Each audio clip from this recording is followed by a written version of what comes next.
Alors vous avez ici un chromosome. Ce chromosome, il est à 2 chromatides. Ici, j'ai encadré une des 2 chromatides. Et si on déroule, en fait, si on regarde de plus près ce chromosome, on va constater qu'il est constitué d'ADN qui est super enroulé sur elle-même. Voilà cette grande molécule d'ADN. Donc une chromatide d'un chromosome, c'est une molécule d'ADN condensée. Alors l'ADN, qu'est-ce que c'est? L'ADN, c'est une macromolécule, une grosse molécule constituée de plusieurs sous-unités. Alors ces sous-unités, il y en a de 4 types.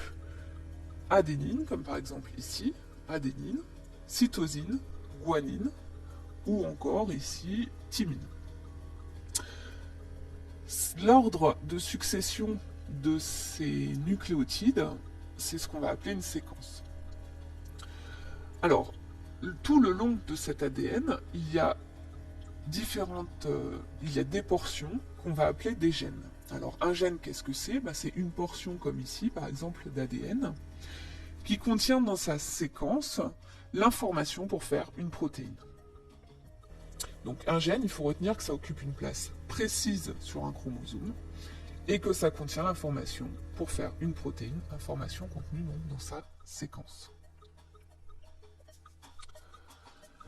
Alors chez l'homme, le programme génétique est donc inscrit dans ces chromosomes et en tout il y a 46 chromosomes. Donc voici un karyotype humain. Alors ce karyotype, c'est le classement des chromosomes d'une cellule par taille, par forme. Il est typique de l'espèce. Alors ce karyotype, je vous l'ai dit, il comporte 46 chromosomes. Et on voit que ces 46 chromosomes, une fois qu'ils sont rangés comme ça, on constate qu'en fait, on peut les ranger par 2. Voici par exemple ici un chromosome et l'autre chromosome qui lui ressemble, on l'appelle un chromosome homologue. Donc ces 2 chromosomes par rapport au schéma de tout à l'heure. Donc ce chromosome-là que j'ai entouré en vert, ce serait l'équivalent de ce petit schéma de tout à l'heure. Et celui-ci, l'équivalent de ce petit schéma. Donc on voit qu'ils sont par paire. Alors on les appelle des chromosomes homologues. Ils ont la même taille, la même forme, et en fait ils vont porter les mêmes gènes. On peut ainsi définir une formule chromosomique de l'espèce humaine, puisque il y en a 46 en tout, on l'indique comme ça, égale 46, et puisqu'ils sont par paire, on le note 2n. Donc le 2 indique que les chromosomes sont par paire, n indique le nombre de chromosomes de chaque lot, donc ici il y a 2 lots de 23 chromosomes, c'est-à-dire 46 chromosomes au total. Alors, je vous laisse vous entraîner sur le karyotype d'un chat mâle, à vous de déterminer sa formule chromosomique. Donc faites pause et vous aurez la réponse à la reprise du diaporama. Alors, le karyotype de ce chat est de 2n égale 38 chromosomes. 2n puisqu'on voit que les chromosomes sont par paire. Ce chromosome-là est l'homologue de celui-ci. Ce chromosome est l'homologue de celui-ci, etc. Donc j'ai bien affaire à des paires. Une paire, 2 paires, etc. 2n égale, quel est le nombre total de chromosomes? Alors, il faut les compter. Donc, 1, 2, 3, 4, 5, etc. jusqu'à celui-ci qui est le 38e. 2n égale 38 chromosomes. On peut aussi compter les paires. Donc ici j'ai une paire, 2 paires, 3 paires, 4 paires, etc. jusqu'à celle-ci, la 19e paire. Alors en réalité, vous voyez que x, y ne sont pas tout à fait identiques. Donc parfois, on va les exclure et on va dire que c'est 2n égale 34 chromosomes plus x, y. Alors revenons au programme génétique de l'humain. Chacune de nos cellules a le même programme génétique que les autres. Toutes nos cellules ont la même information génétique. Que vous preniez une cellule nerveuse ou que vous preniez une cellule de la bouche, elles ont exactement ce même programme génétique.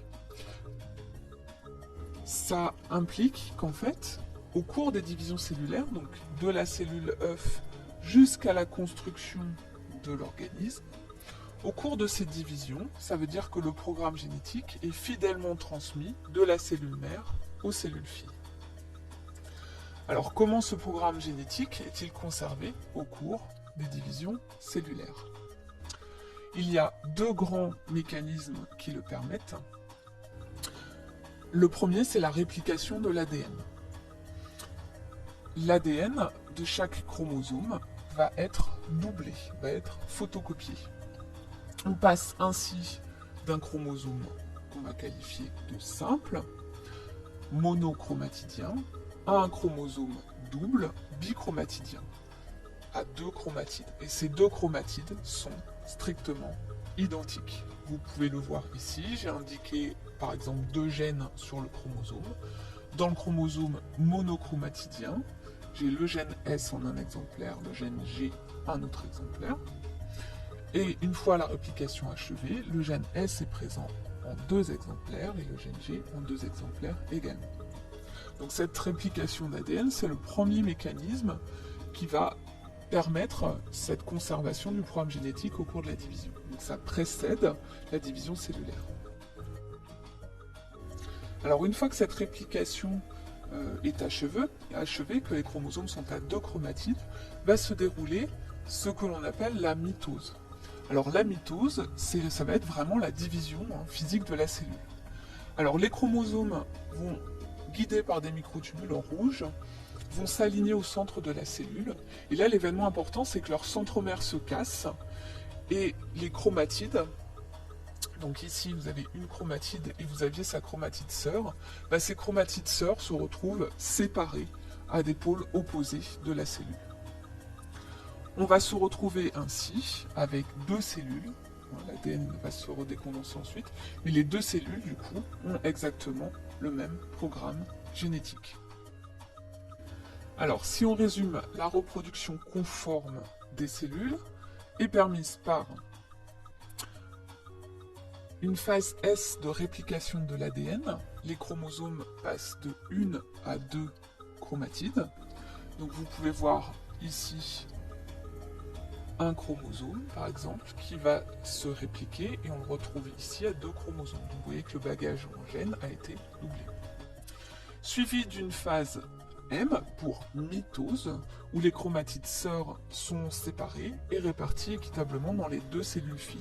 Donc si on suit toujours ce chromosome, on a une chromatide ici et sa chromatide sœur ici. De cette façon, cette cellule a exactement le même programme génétique que celle-ci et elles sont toutes les deux identiques à la cellule initiale. Alors si on s'intéresse aux formules chromosomiques, vous verrez que... Alors si j'écris les formules chromosomiques de chaque cellule, ici j'ai des chromosomes par paire, donc ce chromosome-là est l'homologue de celui-ci, une paire. Ce chromosome est l'homologue de celui-ci, une deuxième paire. Donc en tout, j'ai 2n égale 4. Pour cette cellule-ci, de la même façon, j'ai une paire ici et une autre paire ici. Soit 4 chromosomes en tout, 1, 2, 3, 4, par paire, 2n égale 4. Dans chacune des cellules filles, qui sont identiques à la cellule mère, j'ai à nouveau 2n égale 4. Donc attention, dernière remarque, à ajouter à votre définition de formule chromosomique, on ne tient pas compte du nombre de chromatides, uniquement du nombre de chromosomes et savoir s'ils sont par paire ou pas. Alors pour finir, un petit test sur le karyotype du chien. Les chromosomes ici sont à 2 chromatides. Alors regardez bien ici, une ici et la voisine à côté. Alors quelle est la formule chromosomique du chien? 2n égale 39, 40, 78 ou 156. Et ben, je verrai en classe qui a bien suivi à travers vos réponses. Bon courage!